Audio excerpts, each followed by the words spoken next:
Una vez empiece la carrera de física tengo intención de subir un vídeo al mes o así hablando sobre cómo es y sobre todo lo que es, ya que la universidad...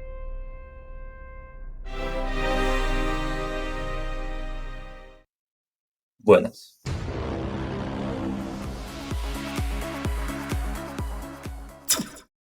Muy buenas, pueblos de Estrella. Como ya habéis comprobado, no es que haya cumplido muy al pie de la letra lo que os había prometido el septiembre pasado. Subestimé bastante la carrera de física.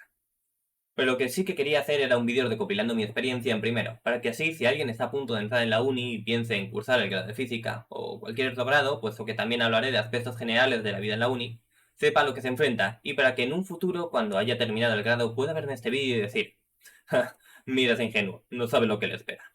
Pero bueno, antes de empezar quiero deciros un pequeño anuncio. Voy a empezar a hacer directos en Twitch. Mi idea es hablar de física y explicar conceptos como agujeros negros, estrellas, cosas de videojuegos, ciencia ficción, actualidad científica, etc.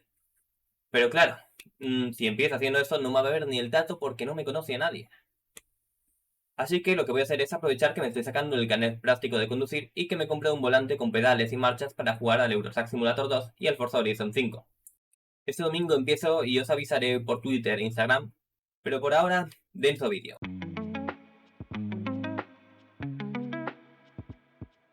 Para mí el cambio de bachiller a la universidad no fue solo un tema de estudios. Es algo normal que la universidad donde vayas a estudiar esté en otra ciudad o muy lejos de tu casa, y que para ello tus padres decidan que debes de mudarte a un piso o a una residencia cerca de la universidad. Y sea donde sea que vayas, es muy probable que esa sea la primera vez que vives solo, o más bien apartado de tus padres.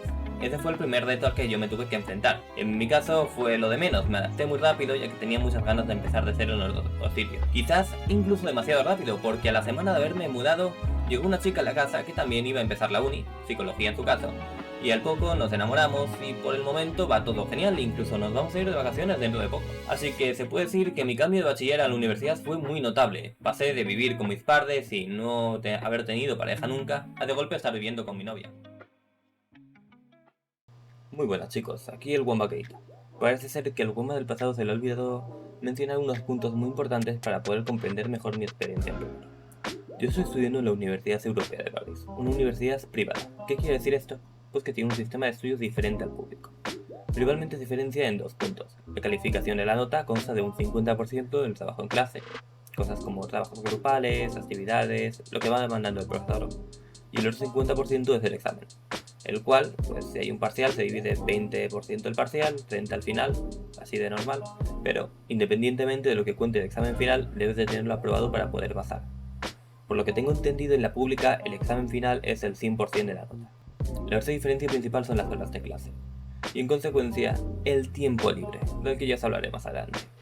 En primero tienes 5 asignaturas en el primer semestre y un total de 4 a 6 horas de clase diarias por la mañana únicamente. Es decir, entras a las 11:30 y sales a las 2:30 o 2:30 algunos días. Y dependiendo del horario que hayan hecho para el curso, quizás ya de días donde no tienes clase. Como me pasó a mí en el segundo semestre, que los lunes no tenía clase. Todo lo que queda de día es tiempo que le puedes dedicar a lo que quieras. Y créanme que cuando empiezas la uni por primera vez y estás viviendo por tu cuenta, no usas mucho la cabeza para organizarte el tiempo. Mientras tanto, en la pública, según lo que yo he hablado con una compañera de bachiller, que también se metió en física, el caso es todo lo contrario, con clases de mañana y tarde y con tan poco tiempo libre que apenas puedes pensar en otra cosa que no sea estudiar.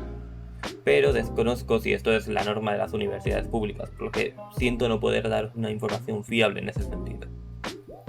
Es por eso mismo y por una buena estrategia de estudio, por lo que veréis que puedo permitirme tener tantas responsabilidades aparte de estudiar y aún así haber podido pasar de curso, pasándolo mal en épocas de exámenes y con notas que, a ver, no son malas, a excepción de las asignaturas que no logré pasar, pero en general son mejorables.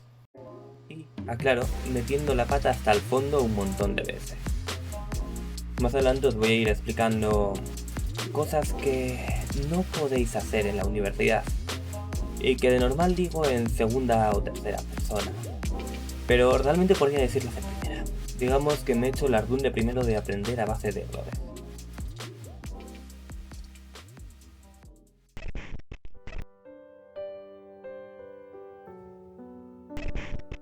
Las clases, si no me equivoco, comenzaron sobre el 15-20 de septiembre y el inicio, pues como en todas partes, fue una toma de contacto, tanto para conocer a los profesores como a tus compañeros.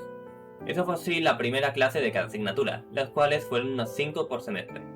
Y pasadas un par de semanas, cuando ya nos conocíamos todos y sabíamos, o eso es lo que pensábamos, cómo funcionaba la universidad, pues tocaba elegir un delegado, una labor que carece completamente de importancia en la ESO y bachiller, pero que en la uni puede ser la diferencia entre aprobar y suspender, puesto que el delegado es el responsable de todo el curso y es la persona que se dedica plenamente a defender a los estudiantes cuando hay problemas con algún profesor. Y, como ya os podéis oler, me presenté y salí elegido, una responsabilidad más para mí. Ya no solo tenía la convivencia con mi novia, lo cual implicaba pues hacer la comida para dos y una inversión de tiempo, y aparte estudiar para mi carrera, sino que también debía de asegurarme que mis compañeros estuvieran bien e ir a las reuniones mensuales de delegado, lo cual acabó siendo una inversión de tiempo mucho mayor de la que yo me creía.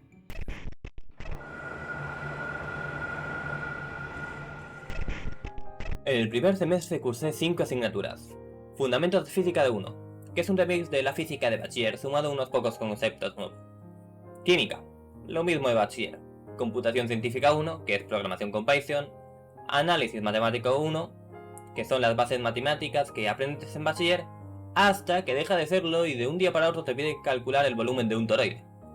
Y último, álgebra, una asignatura que consiste en sumas y restas y multiplicaciones, pero en un idioma alienígena, y hasta que no comprendes que realmente estás haciendo eso, te requiere mucho tiempo de estudio. Eso es todo con lo que debes lidiar el primer semestre, que visto desde ahora es una bienvenida muy ligera, pero con el mayor obstáculo que es comprender cómo funciona la universidad, y que todo ese tiempo libre del que os había hablado realmente no es libre. Es tiempo que por voluntad propia debes dedicarle a estudiar todas las semanas y sin excepciones, porque el momento en el que te despistas te pierdes y dejas de comprender lo que estás estudiando. Y en lugar de preguntarle al profesor, decides mirarlo por tu cuenta por la tarde. Pero claro, llega la tarde y tu cabeza te vuelve a repetir que que son cosas muy sencillas y que lo aprendes muy rápido. Así que lo dejas para más adelante. Y haces lo mismo hasta la semana antes de los exámenes, cuando ves que no comprendes nada de ninguna asignatura y te das cuenta de que la has cagado completamente. Y de que se aproxima probablemente el primer suspenso de toda tu vida. No importa lo inteligentes que seas ni las notas que hayas sacado en bachiller o en la BAU, la universidad es muy diferente y aquí ya no eres el más listo de clase. En el momento que entras debes comprender que eres una mierda, exactamente igual que el resto de tus compañeros, puesto que esto no es una competición de inteligencia, es una competición de resistencia, del tiempo que eres capaz de dedicarle a estudiar y de las veces que eres capaz de caer y levantarte otra vez.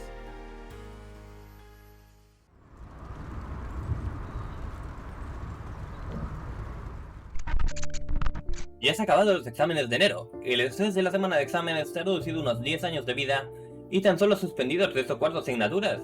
¡Enhorabuena! Y a pesar de todo, logras recomponerte, te pones en pie una vez más como un buen paladín que eres y te prometes a ti mismo no volver a cometer los mismos errores, y te centras en lo que tienes por delante, el segundo semestre. En ese semestre tienes otras 5 asignaturas. Análisis matemático 2, que se basa en hacer integrales dobles y triples.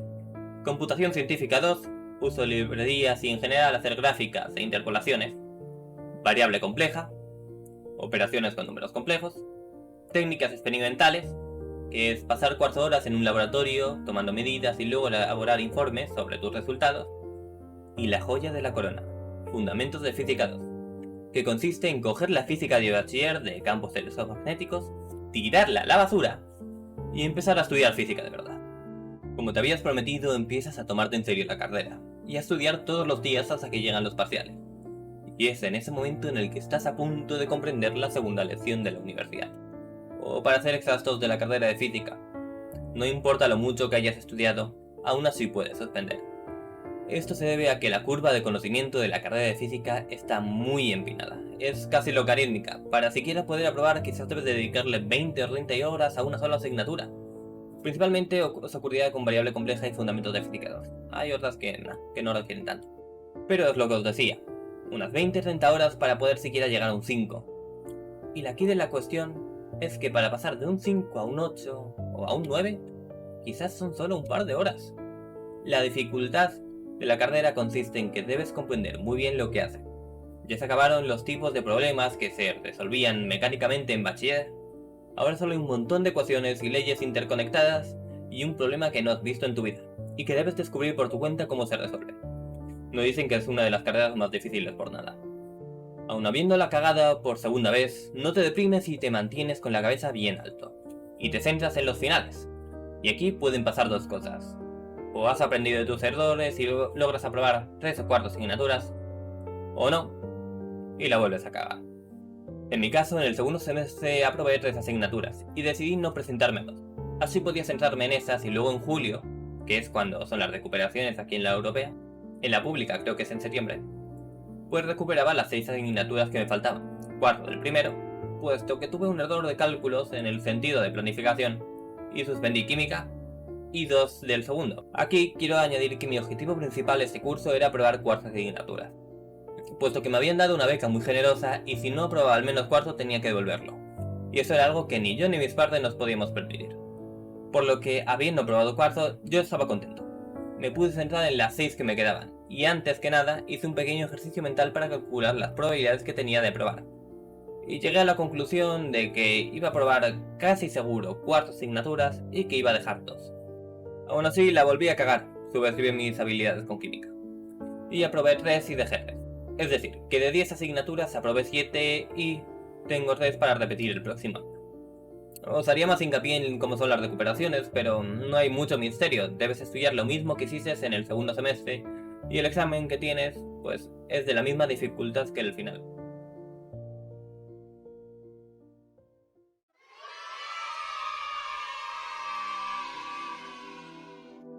Como he dicho mucha información en los anteriores puntos, quiero resumir lo más importante y lo que, si comprendes y no dices, a mí no me va a pasar, porque te aseguro que te va a pasar, serás capaz de pasar primero sin dejar ningún tipo de mancha en tu expediente. Lo primero que debes tener en cuenta es que no estás en bachiller. Se acabó de resolver problemas de forma mecánica. Ahora debes comprender lo que estás estudiando y aplicarlo en un problema que nunca antes habías visto. Y no importa lo inteligente que seas, esto consiste en estudiar mucho y de hacer muchos problemas. Lo segundo es que tus compañeros están ahí. Y no son NPCs que simplemente van para calentar una silla. Están pasando por lo mismo que tú y pueden ayudarte. Incluso quizás te hacen ver algo que creías que sabías y que realmente no lo hacías. Recomiendo formar grupos de estudio y apoyaros entre vosotros. Lo tercero y más importante es que vais a suspender. No importa vuestra nota de bachiller, aquí vais a suspender tarde o temprano, probablemente temprano, y debéis aprender a fracasar y a levantaros. No importa las veces que caigáis, tenéis que manteneros firmes y seguir, porque la universidad consiste en eso, en caerse y levantarse más fuerte. Y esto es algo que he podido ver gracias a ser delegado, puesto que tenemos una reunión final donde hablamos de la tasa de suspensos y aprobados de cada curso. Y he visto que a medida que pasan los años, la dificultad aumenta considerablemente y aún así disminuyen los suspensos. Otra cosa importante es que fracasar no siempre es suspender. Por ejemplo, en la asignatura de técnicas experimentales yo me propuse, y le propuse a mis compañeros, puesto que es una asignatura que se hace en parejas, sacar una matrícula de honor. Puesto que las matrículas de honor son súper importantes en la universidad, ya que te devuelven los créditos que has invertido en la asignatura. Y estos, creedme, son muy caros. En el momento que me propuse sacar la matrícula, elaboré un plan detallado de todo lo que debía suceder para poder obtenerlo. La media de la asignatura se calcula mediante las notas de 7 informes, que son 7 prácticas que debes de hacer, y 2 puntos son la presentación que debes de hacer sobre una práctica. Y por último, un punto de la nota final es el examen, el cual recalco que debes de aprobar para poder aprobar la asignatura, aunque solo valga un punto de la nota final. Por lo que convencí a mi compañero de que podíamos lograrlo, y nos pusimos a trabajar. Y como había calculado, a partir de la segunda entrega empezamos a sacar 10 en todos los informes. Sacamos otros 10 en la presentación, y luego solo quedaba el examen final, donde metí la pata. En lugar de sacar lo mínimo que había calculado para poder sacar la matrícula, que era un 8,5, saqué un 8. Y mi compañero, como yo había previsto, sacó un 10. Y a eso le sumamos una nota de trabajo en equipo que en nuestro caso nos podíamos repartir y que nos repartimos para equilibrar nuestras notas, acabamos sacando un 9,6 por mi parte y un 9,64 por parte de mi compañero. Y como no llegamos a 60 matriculados en la asignatura, pues la profesora solo pudo dar una matrícula. Y ese fracaso lo sentí aún peor que suspender una asignatura, puesto que le había dedicado un montón de esfuerzos a planificarlo y a cumplir con ello. Y así pasé un par de días muy molestos. No con mi compañero, obviamente, sino conmigo mismo, puesto que tenía todo a mi favor y aún así no estaba a la altura. Puesto que esas 5 décimas del examen final era media décima de la nota final, y eso me habría dejado con un 9,65, 0,01 por encima de mi compañero. y me habría dado la matrícula a mí. Pero bueno, esas cosas también son un punto importante de la universidad, puesto que aparte de enseñarte los puntos de tu carrera, te enseñan a vivir y a comprender que puedes preparar algo muchísimo y aún así fracasar. Aceptar el fracaso y seguir adelante es algo muy importante para vivir. Eso sería todo lo más importante que debes saber si vas a comenzar el grado en física. Un grado muy sufrido y que requiere de mucha dedicación para poder sacarlo, pero que con el esfuerzo suficiente es posible. Así que ánimo, estudiad mucho y no cometáis los errores de los que os he advertido. Os vuelvo a recordar de que este domingo estaré en directo en Twitch con el link en la descripción jugando el Flight Simulator 2 y el Forza Horizon 5.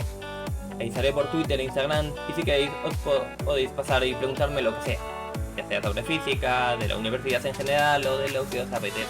Estaré ahí para responder. Mi nombre es Wombat Ojin y yo soy el hijo de Ted.